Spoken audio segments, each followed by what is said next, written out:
네, 오늘은 저희 안내 세션만 좀 진행을 하게 돼서, 이제 웨비나를 좀 시작하려고 하는데요. 많은 분들 와주셨는지 모르겠는데, 일단 좀 시간이 돼서 시작을 해보도록 하겠습니다. 일단은 올해 마지막 저희 디모아 세션이고요. 저 안내만 하게 돼서 조금은 좀 편안하게 좀 진행을 하겠습니다. 그래서 최대한 제가 좀 천천히 말을 할 건데, 어, 예쁘게 봐주시면 감사하겠고, 뒤에 PPT나 이런 부분에 좀 부족한 부분이 있을 수도 있는데, 그 부분은 좀 감안해 주면서 봐주시면 감사하겠습니다. 그러면 이제 제대로 한번 시작을 해보도록 하겠습니다. 오늘 주제는 기본적으로 백신은 만능이 아닙니다라는 내용이에요. 아무래도 오늘 참석하신 분들 대부분이 백신이 만능이 아니라는 건 다들 알고 계실 거예요. 근데 거의 대부분의 저희 빼고 거의 대부분의 고객사나 이 안내비든 백신이든 여러 가지를 많이 겪어보지 못하신 분들은 기본적으로 백신은 깔면은 다 해결되는 게 아닌가라고 생각을 많이 해주세요. 근데 기본적으로 오늘 말씀드릴 거는 백신은 절대 만능이 아니다라는 거고, 왜 만능이 아니고, 이 백신이 조금 이제 보완할 수 있는 점이 어떤 게, 백신을 가지고 보완하는 게 아니라, 이 백신이 도와줄 만한 다른 것들을 보완할 만한 게 어떤 거에 있는지에 대해서 좀 알아보는 시간을 가지도록 하겠습니다. 그래서 기본적으로 백신을 좀 사용하는 고객사 중에서, 다른 거 사용하지 않고 그냥 백신만 사용하는 고객사에서 좀 많이 나오는 내용이에요. 백신을 사용 중인데 랜섬웨어가 걸렸다. 백신을 사용 중인데 악성 바이러스가 걸린 것 같아요. 어떻게 해야 되죠? 라고 하는 고객사들이 좀 굉장히 많죠. 어떻게 해야 되죠? 라고 말하는 고객사분들은 좀 굉장히 착하신 분들이고, 좀 심하신 분들은 야, 백신을 샀는데 왜 랜섬웨어 걸렸냐? 책임져? 라고 하시는 분들 굉장히 많으신데, 앞에도 말씀드렸지만 기본적으로 백신을 이용하고 있어도 랜섬웨어에 걸리실 수가 있습니다. 물론 여러 가지 이유가 있겠지만 기본적으로 백신을 사용하고 있어도 랜섬웨어나 악성 공격에 걸릴 수밖에 없습니다. 그건 기본적으로 백신이 가지고 있는 한계점이 있기 때문이거든요. 그래서 오늘은 그 한계점이 뭔지를 좀 하나씩 하나씩 알아보도록 하겠습니다.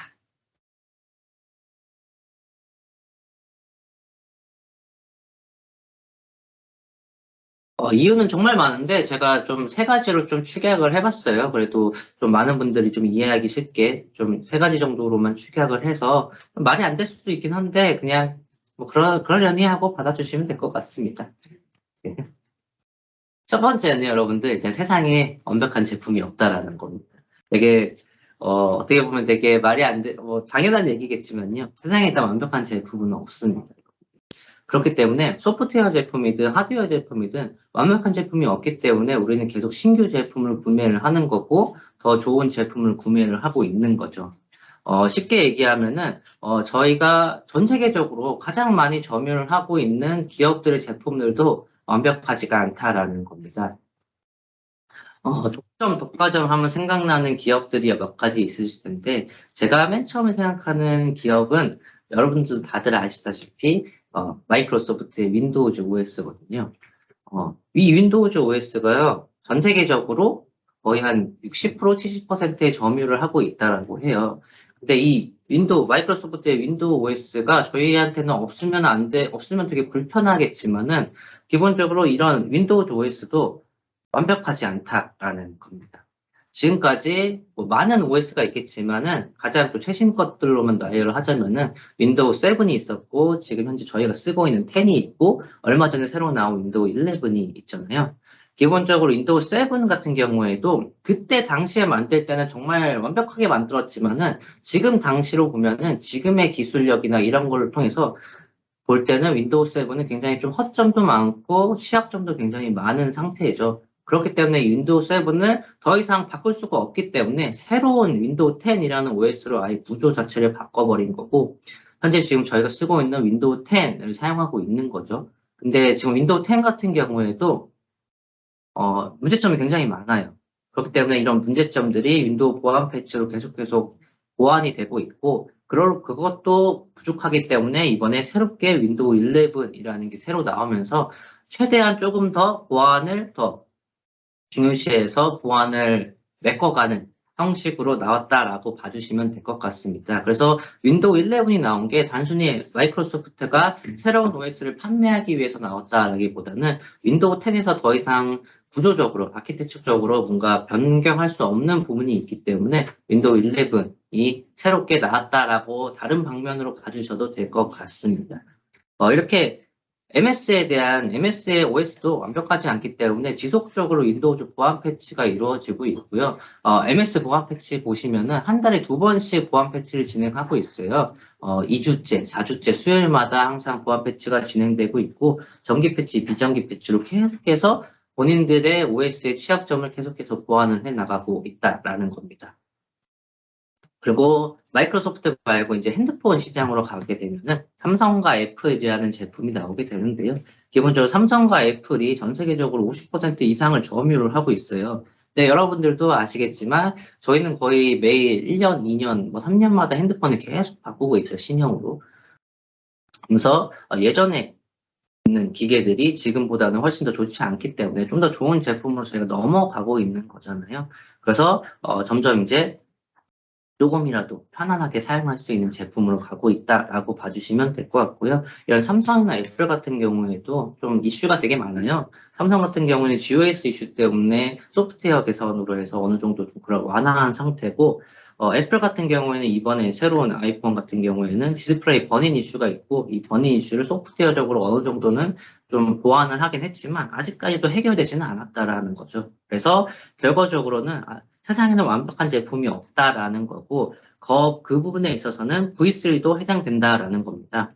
다만 이제 V3가 다른 이런 윈도우 제품이나 핸드폰 제품보다 훨씬 더 이제 이런 부분에 민감한 이유는 좀 두 번째 이유를 좀 드리고 싶은데요.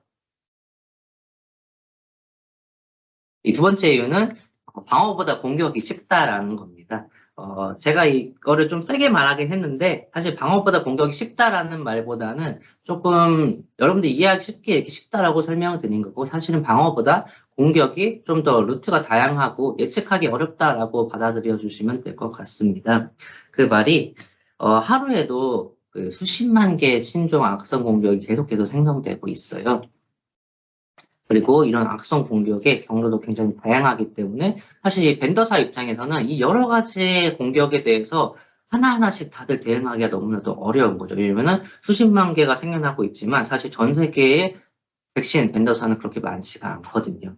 그래서 아무리 벤더사끼리 잘 공유를 하고 여러 가지를 하고 있다라고 해도 이렇게 많은 공격이 이루어지면은 사실상 방어하는 건 정말 많이 어렵다라는 겁니다. 왜냐하면 기본적으로 또 밑에 왼쪽 화면에 보이시는 이 4명의 해커라고 치면은 어떤 사람은 메일만 전문적으로 하는 사람이 있을 거고, 어떤 사람은 URL만 전문적으로 해킹을 하는 사람이 있을 거고, 파일만 전문적으로 하는 사람도 있을 거고, 이 전부 다 수령된 사람은 전부 다 할 수도 있겠죠. 그렇기 때문에 사실 벤더사 입장에서는 어떤 하나만 집중해서 방어할 수는 없다라는 거죠. 전체적으로 다 전망을 하면서 이거에 대한 공격에 대한 방어를 준비를 해야 된다라는 겁니다. 그래서 조금 더 이해하기 쉽게 좀 그림을 보여드리자면은 이게 축구에 대한 이제 페널티킥에 대한 그림인데요. 얼마 전에 이제 월드컵이 끝났잖아요. 제가 월드컵 기념으로 해서 그냥 여러 가지 준비를 해왔었는데 기본적으로 지금까지 축구 월드컵 역사상 2018년도까지 페널티킥에 대한 성공률이 약 70% 정도였다라고 합니다. 즉, 공격을 하는 사람이 골을 넣을 수 있는 확률이 70% 이상이 됐다라는 거거든요. 근데 기본적으로 이번 2022년 월드컵 같은 경우에는 65%로 좀 떨어졌다라고 해요. 그래서 제가 왜 이게 65%로 떨어졌는지를 확인을 해봤는데, 기본적으로 이번 월드컵이 다른 월드컵에 비해서 페널티킥 횟수 자체가 한 15회 정도 좀 적더라고요. 한 55회 정도로 진행했고, 기본적으로 다른 월드컵 경우에는 한 70회 정도 페널티킥을 시도를 했다라고 합니다. 즉, 이 말이 뭐냐면은 앞에 말씀드렸던 수십만 개의 신종 악성 공격이 생성된다고 했잖아요. 즉, 공격의 횟수가 많아지면 많아질수록 성공률이 굉장히 높아진다라는 거죠. 즉, 더 반대로 말하면은 공격이 많아지면 많아질수록 방어할 수 있는 확률이 현저하게 줄어든다라는 겁니다. 그래서 기본적으로 이 백신이라는 게 방어를 기반으로 하다 보니까 많은 공격이 들어오게 되면은 모든 걸 다 예측할 수가 없어요. 또 새로운 공격들이 너무나도 많이 생성되다 보니까 그런 것들을 하루하루 다 업데이트할 수가 없기 때문에 생각보다는 방어보다는 공격이 훨씬 더 다채롭고 훨씬 더 위협적이다라고 봐주시면 될 것 같습니다. 그래서 기본적으로 두 번째는 방어보다는 공격이 쉽기 때문에 백신 자체가 완벽하게 될 수가 없다라는 점입니다. 그래서 마지막 세 번째 이유를 좀 설명드리자면 사실 세 번째 이유가 가장 적절한 이유인데요. 이 세 번째 이유를 말씀드리기 위해서 첫 번째, 두 번째를 말씀드린 거라고 봐주시면 될 것 같습니다. 세 번째 이유는요. 백신 제품의 대부분은 굉장히 좀 수동적인 제품이에요. 이 수동적인 제품이라는 말이 어떤 말이냐면은 여기 보이시는 것처럼 학습이란 개념이 아닌 업데이트의 개념이라고 봐주시면 될 것 같습니다. 기본적으로 저희가 뭔가 공부를 할 때는 뭔가 공부를 하고 머릿속에 넣는 개념이라고 하면은 백신 같은 경우에는 그냥 쉽게 자고 일어났는데 지식이 그냥 갑자기 생겨버린 거예요.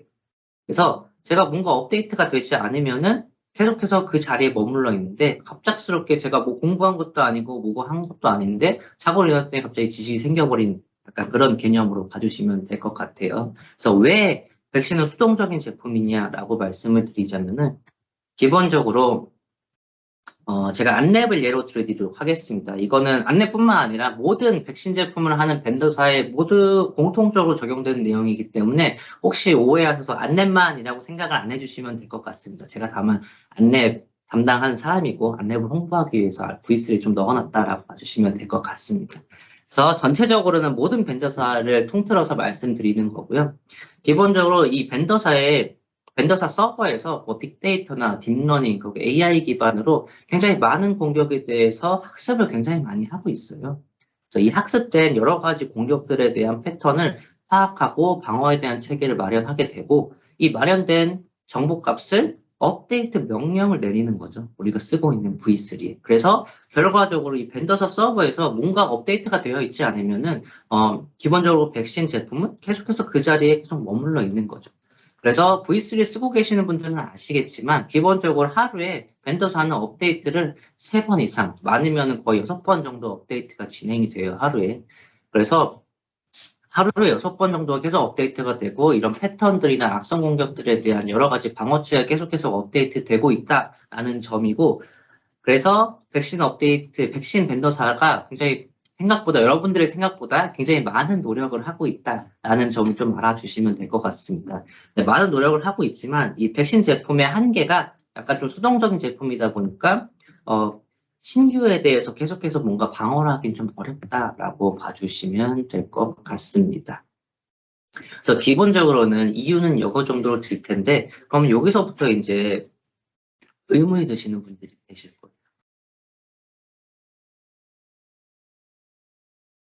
아까 말씀드렸던 것처럼 백신은 학습을 할 수 없고 업데이트가 되는 건데 그러면은 V3를 학습이 되도록 너네가 개발을 하면 되지 않냐라고 생각하시는 분들이 되게 많으실 거예요. 저도 그런 생각을 많이 하고 있고요. 이런 생각을 벤더사에서도 많이 하고 있습니다. 근데 이런 부분이요, 여러분들 기본적으로 됩니다. 예, 다 하고 있고요. 이런 것들에 대해서 테스트를 많이 하고 있습니다, 벤더사에서. 그리고 벤더사가 이런 백신 프로그램을 만든 능력도 충분히 있고요.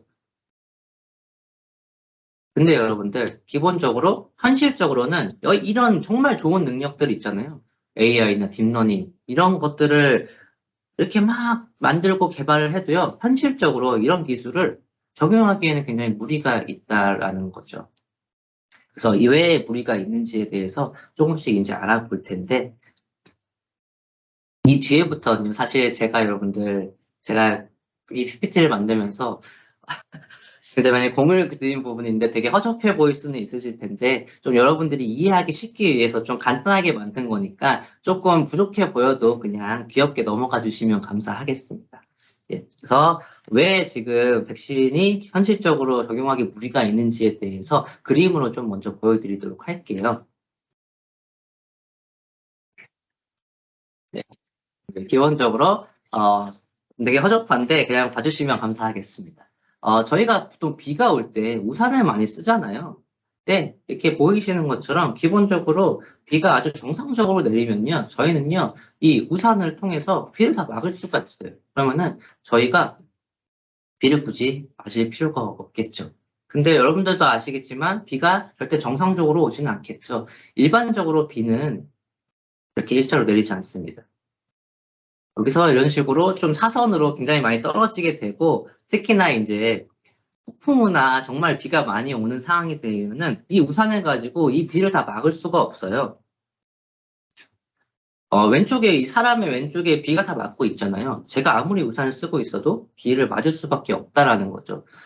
이번 여름에 강남에 있었던 그 홍수 피해 같은 것도 있잖아요. 저도 강남에 있었는데 우산이 아무 필요가 없을 정도로 온몸이 다 젖을 정도로 이렇게 젖었거든요. 아마 강남에 계셨던 분들은 다들 공감하셨을 거고. 그렇기 때문에 이렇게 비가 너무 많이 오게 되면은 더 이상 이 우산의 능력은 필요가 없어지는 거죠. 그렇기 때문에 그러면은 이제 반대로 생각하면 되지 않을까요? 우산을 키우면 되지 않을까? 그래서 이렇게 우산을 키우게 되면요. 모든 비를 다 막을 수가 있습니다. 모든 비를 다 막을 수가 있어요. 저희가 우산을 제가 이제 PPT의 특성상 우산을 더 키울 수가 없어서 그런데 제가 우산을 키우고 싶으면은 이 화면 밖에까지 키우고 싶거든요. 근데 일단 기본적으로 저희가 우산을 이렇게 길게 만들고 더 크게 만들면요. 이런 폭풍과 오든 뭐든 제 몸에 물 한 방울 안 묻힐 수가 있습니다. 근데 이 과정 중에서 여러 가지 문제점이 있어요. 그냥 저희가 비만 안 맞기 위해서 우산을 키울 수는 있어요. 근데 저희가 해야 되는 업무는 뭐죠? 저희는 일을 해야 되는 거죠. 저희는 비를 막기 위해서 우산을 키우는 거는 저희에게는 우선순위가 아니에요. 저희는 일을 하기 위해서 쓰는 거라고 봐주시면 될 것 같아요. 그래서 이 우산이 크게 되면은 기본적으로 무겁죠, 여러분들. 이 무거운 우산을 여러분들이 어떻게 들고 다니실 건지 일단. 여러분들이 뭐 헬스를 엄청 하시는 분들은 뭐 이런 거 쉽게 들고 다니시겠지만 뭐 저처럼 이렇게 연약한 사람들은 이렇게 큰 우산을 좀 들고 다니기 굉장히 어렵거든요. 그리고 이렇게 큰 우산을 여러분들이 길을 걸어가실 수가 없으시잖아요. 왜냐면은 굉장히 좁은 길을 갈 때 우산을 들고 가면은 이 우산에서 길을 걸을 수가 없으세요. 그럼 이 우산을 또 접어야 되고, 또 이걸 또 접고 들고 다니기에는 이 우산이 너무 크다 보니까 사실 너무나도 불편한 부분이 굉장히 많습니다. 그래서 기본적으로 제가 드리고 싶은 말이 뭐냐면은, 저희가 우산을 키워서 비를 다 막을 수 있겠지만 기본적으로 한계가 있다라는 겁니다. 가장 큰 한계가 크고 무겁다라는 겁니다. 이거를 저희가 우산을 V3라고 비유를 하자면요. 저희가 V3나 백신을 사이즈를 크게 하면 할수록 정말 좋겠죠. 여러 가지에 대한 악성 공격이나 이런 것들을 제 PC에 못 들어오게 다 막을 수는 있다라는 거죠. 근데 이렇게 막음으로 인해서 이 친구는 막기만 하는 거죠. 저희가 문서를 열고 뭘 여는 동안 아무것도 할 수가 없대요. 더 쉽게 예를 드리자면요. 저희가 출근을 하는데 여러분이 1층에서 제가 있는 층이 6층이거든요. 제가 1층에서 6층까지 올라오는데 보안 여러 가지를 거쳐서 1층부터 6층 올라오는데 30분이 걸린다라고 생각을 해볼게요. 30분이면 조금 그러니까 한 2시간 걸린다고 얘기를 해보죠. 여러분. 1층, 6층 올라오는데 보안 이런 프로그램 통해서 2시간이 걸려버리는 거죠. 그럼 저는 출근을 7시에 해야지 2시간 걸려서 9시에 정상적으로 제 층에 도달할 수 있겠죠, 여러분들. 점심 먹으러 나가야 되면 또 2시간의 일을 또 해야 되고, 집에 가려면 또 2시간을 해야 되고, 여러분들. 약 6시간의 소비가 돼버리는 거죠. 그럼 정상적으로 제가 일을 할 수 있을까요? 뭐 일은 할 수는 있겠지만, 제 생활이 점점 없어질 수도 있겠죠, 여러분들. 그렇기 때문에 이런 보안 프로그램들이 무거워질수록 제 일상에서 굉장히 불편하게 될 수밖에 없다라는 겁니다. 그래서 백신 프로그램의 성능을 엄청나게 좋게 만들 수는 있지만 이 좋게 만듦으로 인해서 여러분들이 정상적으로 할 수 있는 일이 없다라는 겁니다. 그 이유가 두 번째 보이는 것처럼 저희 PC가 슈퍼컴퓨터가 아니기 때문이에요. 지금 현재 하드웨어 기반을 많이 사용하고 있지만은 또 클라우드로 많이 넘어가고 있잖아요. 사실 하드웨어 기반에서도 저희가 백신 프로그램 사용할 때 몇몇 PC에서는 CPU나 메모리 점유에 대한 이슈가 몇 군데가 있었어요. 정말 초창기 백신이 한 10년 전 백신 같은 경우에는 이런 CPU나 메모리 점유 이슈가 너무나도 컸었는데 지금은 저희 노트북의 PC 성능이 많이 좋아졌잖아요. 옛날에는 10년 전에는 뭐 4기가 노트북을 썼으면요. 여러분 지금 기본은 거의 대부분이 16기가 메모리를 쓰고 있다라는 거죠. 그리고 CPU도 너무나도 좋아졌고 좋은 환경에서 좋은 환경으로 바뀌었는데도 아직까지도 CPU나 메모리 점유가 가끔씩은 또 일어나고 있어요. 근데 더더욱 여기서 이제 지금은 하드웨어 기반에서 점점 클라우드 기반으로 넘어가고 있기 때문에 이 클라우드 기반에서 CPU랑 메모리 점유율이 올라가는 건 상당히 좀 굉장히 민감한 문제거든요. 왜냐면은 CPU나 메모리 점유율이 올라간다는 게 그 클라우드에서 뭔가 작업이 이루어지는 거고 그 작업이 즉 클라우드에서는 즉 돈이 소비되는 과정이라고 보시면 될 것 같아요. 그래서 회사 입장에서는 쓸데없이 계속 돈이 나가고 있는 거니까 굉장히 민감해질 수밖에 없습니다. 특히나 클라우드 서버 같은 경우에는 지금 하드웨어 서버처럼 그렇게 성능이 엄청 좋은 것도 아니기 때문에 이런 부분에서 점점 민감하게 되고 있고 점점 이런 백신 프로그램의 성능을 올리는 데에는 어느 정도 한계가 있다는 거죠. 그래서 여러분들이 AI나 여러 가지 딥러닝 기반의 백신 프로그램을 원하신다고 하면은 저희 컴퓨터가 슈퍼컴퓨터가 되어야 돼요. 물론 아마 한 10년 뒤, 5년 뒤 되면은 저희가 쓰는 이 하드웨어 노트북보다 훨씬 더 좋은 성능의 노트북이나 여러 가지 PC가 나오긴 하겠죠.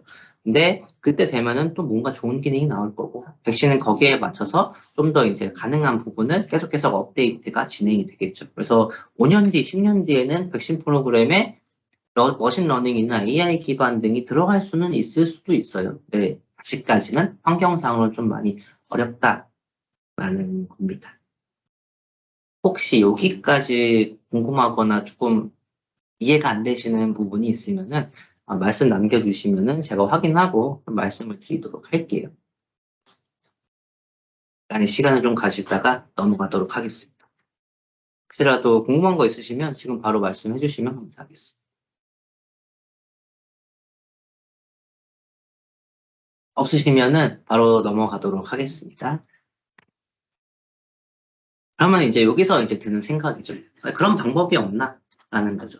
기본적으로 백신만 쓰고 있는 고객사의 경우에서 랜섬웨어가 걸렸을 경우에는 어떻게 하냐라고 물어보시는데 사실 이미 랜섬웨어나 여러 가지 악성 공격이 당한 PC의 경우에는 사실은 할 수 있는 방법이 많이 없어요. 포맷이라던가 아니면은 복구 솔루션을 통해서 복구를 하는 방법들이 있겠죠. 근데 여러분들 그렇게 복구를 하고 이미지 복구를 하던가 포맷을 해서 결국 다시 원상태로 돌려놔도요. 결국에 또다시 걸리게 됩니다. 왜냐하면 여러분들의 환경은 계속 똑같은 상태로 유지되고 있기 때문에 여러분들의 환경이 바뀌지 않는 이상 동일한 악성 공격이나 동일한 랜섬웨어는 또 걸리게 되어 있습니다. 그렇기 때문에 한번 우리가 공격을 받았다라고 하면은 어떻게 변화를 할 것인가에 대해서 생각을 한번 해주셔야 될 것 같아요. 기본적으로 이제 떨어지는 비의 양을 줄이자라는 겁니다. 아까 그림에서 보셨던 것처럼 기본적으로 비가 내리잖아요. 근데 저희는 이 비의 양을 줄일 수가 있어요. 즉, 이 비가 악성 공격이라고 하면 저희는 이 악성 공격, 저의 PC에 들어오는 악성 공격의 양을 줄이면 됩니다. 그럼 이 줄이는 방법이 뭐가 있냐라고 하면은 이 기본적으로 백신이 깔려있는 상태에서 말씀드리는 거예요. 백신이 깔려있는 상태에서 어떻게 하면 떨어지는 비의 양을 더 줄일 수 있냐라는 말이고요. 이 떨어지는 비의 양을 줄이는 방법은 여러 가지가 있는데 기본적으로 이제 가장 쉬운 방법이에요. 제가 한 2가지 정도의 방법을 설명드릴 텐데 이 방법을 해라 저 방법을 해라가 아니고 다 하면 좋은데 가장 쉬운 방법 즉 좀 비용이 좀 저렴한 방법이라고 봐주시면 될 것 같아요. 접근하기 쉬운 방법. 접근하기 쉬운 방법 중에 첫 번째가 OS의 보안 패치 적용입니다. 아까도 말했다시피 마이크로소프트에서는 매번 보안 패치를 적용하고 있어요. 이런 보안 패치를 적용하는 이유는요. 기본적으로 OS 자체로도 굉장히 많은 취약점이 존재해요. 그래서 이 OS 자체에서 뭔가 이 구멍을 메꿔줄 수 있으면은 비의 양이 줄어들겠죠. 비가 여러분들 100방울이 떨어지는 것보다 10방울이 떨어지면은 어디서 떨어지는지 여러분들이 알 수 있잖아요. 그렇기 때문에 최대한 저희 이 PC에 들어오는 비의 양을 줄이는 가장 쉬운 방법이 OS의 보안 패치입니다. 왜냐하면은 이 OS가 기본적으로 집이라고 봐주시면 될 것 같은데 이 집에 여러분들 개구멍이나 이런 것들이 있으면요 도둑이 들어올 수도 있는 거고 여러 가지가 들어올 수 있는 거잖아요. 근데 여러분들 들어오는 곳을 문 하나로만 저희가 문 하나로만 바꿔놓을 수 있으면요. 이 문만 지키면 저희는 돼요. 그렇기 때문에 이런 문만 지킬 수 있게 해주는 게 OS 보안 패치라고 봐주시면 될 것 같아요. 근데 이제 다만 OS도 취약점이 굉장히 많기 때문에 여러 가지로 들어올 수는 있겠지만 기본적으로 이 OS 보안 패치를 통해서 어느 정도의 비를 줄일 수 있다라는 겁니다. 근데 많은 분들이 이 OS 보안 패치를 어떻게 하시는지 잘 모르시는 분들이 계세요. 근데 기본적으로 인터넷망에 연결되어 계시면은 윈도우즈는 자동 적용이 되어 계신데 혹시 몰라서 이거를 적용을 안 하거나 수동 적용을 해주시는 분들이 좀 많으세요. 근데 이거를 회사 입장에서는 하나하나씩 다 파악하기가 좀 많이 어렵다라는 거죠. 그래서 지금부터는 제가 안랩 사람이기 때문에 안랩 공부를 좀 하도록 하겠습니다. 사실 기업 입장에서는 우리 직원들이 어떤 보안 패치를 하고 있고 어떤 걸 하고 있는지 알 수가 없습니다, 여러분들. 그래서 우리 회사 사람들은 모두 다 동일한 패치를 해야 되고 동일한 과정을 겪어야 된다. 그리고 누가 어떤 패치를 하고 있는지 정확하게 알아야 되기 위해서 이런 안랩에 있는 V3 말고 EPM이라는 솔루션을 많이 도입을 하고 계세요. 그래서 이 EPM이라는 솔루션이 패치를 알아서 다운로드 받고 그 PC에 대해서 패치를 직접 내려줄 수 있는 역할을 하는 친구라고 봐주시면 될 것 같습니다. 그래서 굳이 담당자가 신경 쓰지 않아도 알아서 패치를 받고 알아서 내 PC에 패치를 적용해 주는 친구라고 봐주시면 될 것 같습니다. 제가 이걸 계속 말씀드리는 이유는 안내 제품이 아니어도 이런 제품이 사실 많거든요. 이 제품을 쓰는 이유가 담당자 혼자서 100명의 직원을 케어할 수는 없어요. 물론 직원이 정말 적다면은 그냥 가서 하나씩 적으면 쉽겠지만 100명, 200명, 1000명이 넘어가는 고객사나 회사 입장에서는요. 이 담당자 혼자서 모든 걸 다 처리할 수가 없습니다. 그렇기 때문에 이런 프로그램을 통해서 강제성을 주게 하는 거죠. 그래서 최대한 우리 회사가 기본적으로 동일한 패치를 하고 동일한 벽에서 보완이 돼야 된다라는 취지를 통해서 이런 EPM을 소개해 드리는 거고요. 기본적으로 V3만 쓰고 있는 고객사 같은 경우에는 좀 EPM을 도입을 하셔서 같이 좀 EPM을 쓰면서 패치까지도 하면서 보안의 강도를 조금 올리는 걸 추천드리고 있고요. 두 번째 방법부터는 사실 조금 비용이 많이 들어가는 방법이라고 봐주시면 될 것 같아요. 이때부터는 사실 좀 많이 비용적인 고민도 많이 하셔야 되는데 들어가는 비용만큼 효과는 어마어마하다라고 봐주시면 될 것 같습니다. 사실 1번 같은 방법은 어떻게 보면 사실 기본적으로 당연히 해야 되는 부분이라고 하면은 2번에 이제 비용이 많이 드는 방법 같은 경우에는 사실 이제 드는 비용만큼 보안의 강도도 어마어마하게 올라간다라고 봐주시면 될 것 같습니다. 방법은요, 두 가지가 있는데요. 처음엔 네트워크 부분에서 미리 검사를 진행해 버리는 거죠. 네트워크 부분에서 미리 검사를 해서 제 PC에 떨어지는 비의 양을 줄이는 방법. 그 다음에 두 번째는 메일이 들어오기 전에 미리 검사를 하는 거예요. 제 메일 서버에, 제 아웃룩에 제 메일이 들어오기 전에 미리 검사를 해서 정상이면 저한테 메일을 보내는 거고요. 아니라고 하면은 메일을 못 보내도록 막아버리는 거죠. 그럼 제 PC에 들어오는 메일 양도 현저히 줄어들게 되겠죠. 그래서 이 부분마다 하나씩 들어가는 게 안랩의 MDS라는 제품이고 안랩의 MTA라는 제품입니다. 앞에 1번 같은 경우에는 제 PC에 적용하는 거라고 하면은 2번부터 비용이 다소 많이 드는 이유가 기본적으로 이제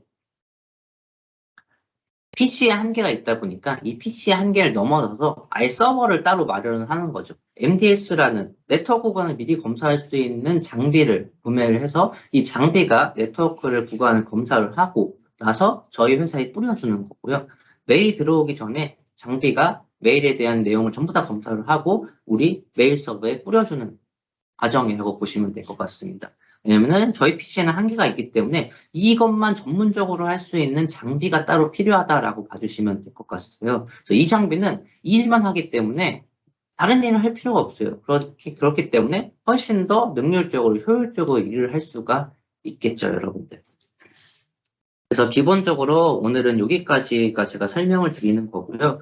혹시라도 이제 밑에 말씀드렸던 저희 안랩 제품에서 관심이 있으신 분들은 저희 안랩 보안 사업부로 메일 주시면은 저희가 도움 드리겠고요.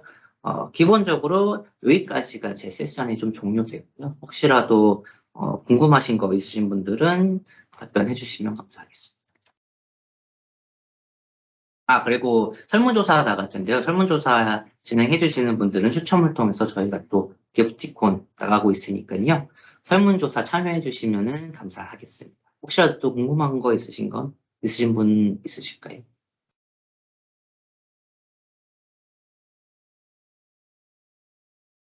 예, 혹시라도 있으신 분들은 추가적으로 답변 달아주시면 될 것 같고요. 이렇게 해서 이제 디모아의 올해 웨비나가 모두 종료됐고요. 저희가 내년에는, 다른 곳은 모르겠지만, 제가 내년에는 이것보다는 좀 더 좋게, 좀 더 야무지게 좀 잘 꾸며서 좀 더 좋은 교육으로 좀 여러분들께 드릴 수 있도록 하겠습니다. 기본적으로 백신을 구매하실 때, 질문이 들어왔는데요. 질문이, 백신을 구매하는 고객사 중 백신과 더불어 추가로 구매하는 제품 순위가 어떻게 되나요? 라고 하는데, 사실 많이 다르긴 하는데, 기본적으로는 이제 패치 관련 솔루션, 아까 말씀드렸던 EPM 솔루션이라고 있죠. V3를 구매하면서 MS 패치까지도 같이 할 수 있는 솔루션을 같이 구매를 하게 되십니다. 그리고 이 부분에서 조금 부족하다라고 느끼시는 분들이 아까 두 번째 말씀드렸던 좀 비용이 많이 들어가는 MDS나 MTA 구간을 추가적으로 보신다라고 보시면 될 것 같고요. 이 부분까지도 다 구매를 하셨는데도 아직도 뭔가 부족해라고 하시는 분들은 이제 EDR이라는 이제 추가적인 추적을 할 수 있는 제품을 또 다시 이제 많이 보시는 편이죠. 그래서 기본적으로는 단계가 이렇게 되는데 이 순서가 변경돼도 사실 크게 의미는 없어요. 물론 이제 좋은 걸 먼저 도입하면 정말 좋겠지만, 단계가 보통은 패치, 그 다음에 단독 서버 이런 식으로 가는 게 기본적인 순서인데, 이 순서가 달라져도 크게 상관은 없다라고 봐주시면 될 것 같습니다.